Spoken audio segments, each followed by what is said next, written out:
Okay, Pops, today we're going to give an update on the EV tax credit situation. Before we do, join yaa.com/cars. You can search for all your EVs and non-EVs right there. No ads, no dealer lead gen forms. You even get my dad's face coaching you through the process there. But Pops, we've done Yes, a few videos recently. One was the automaker's road to electrification. We talked about yes. how there's nearly $500 billion in investments from automakers to push towards EV. Great. Future investments, yes. We did a video after the House passed their version of the Build Back Better bill, which included up to $12,500 in refundable IRS tax credits that were going to be applicable across all EVs.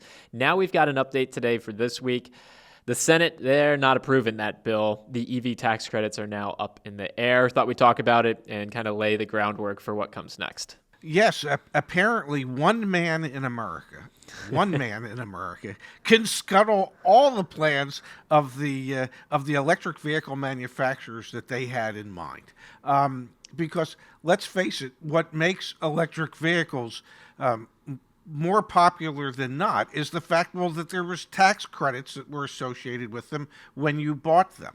And so the hope was that, as you stated, there could be up to $12,500 worth of tax credits that were refundable tax credits that would be available. And without the passage of this bill, well, there won't be any tax credits. And so one has to ask the question, how is that really going to impact the future of electric vehicles in this country?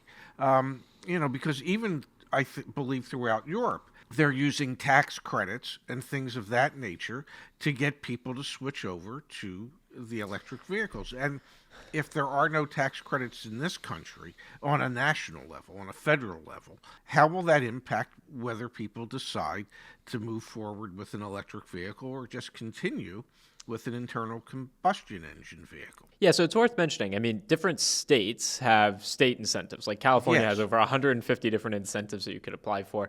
State of New York, I think, comes in second with the most incentives. It's like 70 or 75.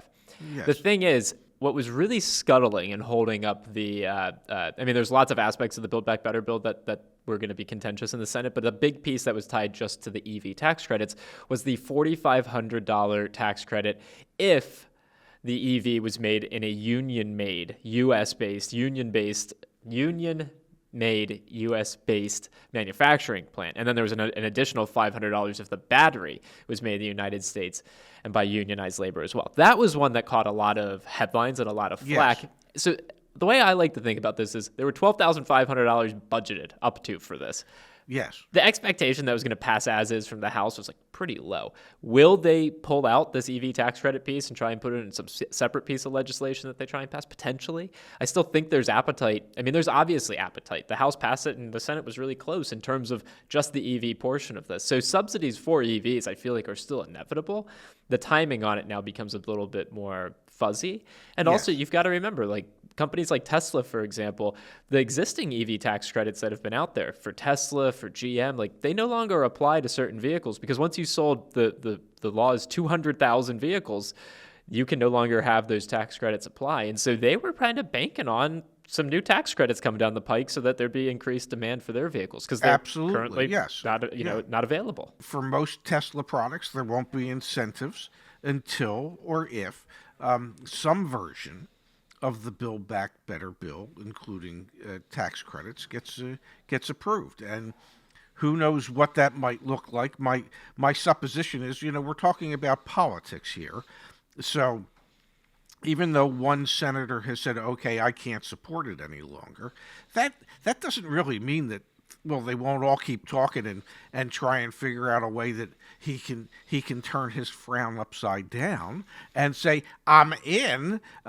It's just, he's going to try and I would imagine negotiate things that are going to help protect the coal industry in West Virginia. So that's probably where we're headed for another month or so of behind the scenes negotiations as opposed to in front of the camera negotiations. Yeah, definitely. We know there's a lot of money tied up in this industry, the EV space. So eventually, I think my expectation would be that something passes. What I'm concerned about is what do you do in the middle ground right now? Like, there's no clarity on if there's going to be language that says, oh, these credits are actually retroactive. So if you bought one in December of 2021, you'll actually get access to it when we eventually pass something in February of 2022. Yeah. Like, there's no language that I'm aware of that says anything quite like that. And who knows when the bill eventually passes if it will contain language like that. And so I think the rule of thumb here would be, if you're in the market to buy an EV, just kind of hang tight. I would hang tight. Like, what's another couple months going to do? You'll get to see if there's tax credits, and if there are, you can access them. And if there aren't, well, then, Then you sorry. have another decision to make. Yeah. Yeah, exactly. Yeah, it's pretty simple.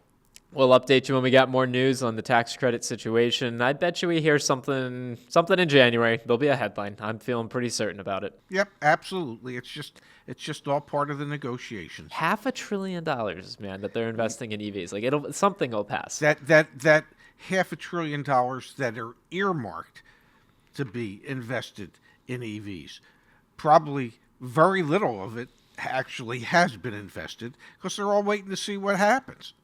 Yeah, plays a role. That's for sure. Yep.